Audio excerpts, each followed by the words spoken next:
আপনারা কি জানেন মানব ইতিহাসে সর্বপ্রথম হত্যাকারী কে ছিল? চলুন তাহলে গল্পটি শুরু করা যাক। আদম আলাইহিস সালাম ও হাওয়া আলাইহিস সালাম পৃথিবীতে বসবাস শুরু করার পর তাদের দুই ছেলে ছিল, হাবিল এবং কাবিল। আল্লাহর সন্তুষ্টির জন্য দুজনে কোরবানি পেশ করেছিল। হাবিল আন্তরিকভাবে একটি ভালো পশু কোরবানি দিলেন, আর কাবিল অবহেলার কারণে দুর্বল ফসল কোরবানি করল। আল্লাহ হাবিলের কোরবানি গ্রহণ করলেন, কিন্তু কাবিলের কোরবানি গ্রহণ করলেন না। এতে কাবিল প্রচণ্ড ঈর্ষান্বিত ক্রুদ্ধ হলো। সে হাবিলকে হুমকি দিল যে তাকে হত্যা করবে। হাবিল শান্তভাবে বলল, যদি তুমি আমাকে হত্যা করো, আমি তোমার দিকে হাত তুলব না। আমি আল্লাহকে ভয় করি। কিন্তু কাবিল তার ঈর্ষা ও ক্রোধ দমন করতে পারল না এবং অবশেষে সে হাবিলকে হত্যা করল।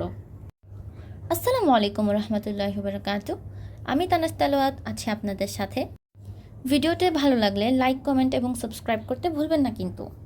চলুন তাহলে আর কথা না বাড়িয়ে গল্পের ইন্টারেস্টিং মোমেন্টে ফিরে যাওয়া যাক।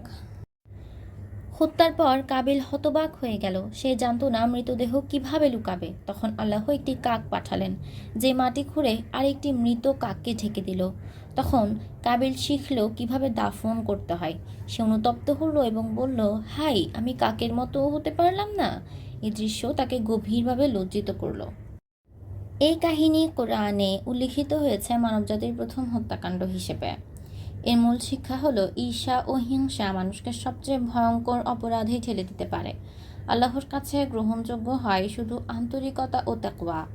কাবিল ও হাবিলের গল্প আমাদের মনে করিয়ে দেয় যে মানুষের অন্তরে যদি ঈর্ষা ও ক্রোধ বাসা বাঁধে, তবে তা তাকে অন্যায়ের পথে নিয়ে যায়।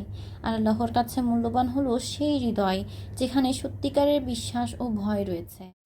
এই গল্প শুধু একটি হত্যার ইতিহাস নয়, বরং মানবজাতির জন্য একটি চিরন্তন শিক্ষা।